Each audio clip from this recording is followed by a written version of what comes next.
Hi, welcome to தாவணி culture. இன்றைக்கி நம்ம காடை பிரியாணி தாங்க செஞ்சுருக்கோம். சீரக சம்பா ரைஸ் வச்சு ஒரு சூப்பரான காடை பிரியாணி.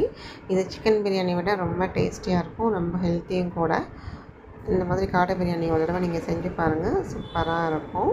நல்லா உதிரியாக நல்லா டேஸ்ட்டாக இருந்துச்சு.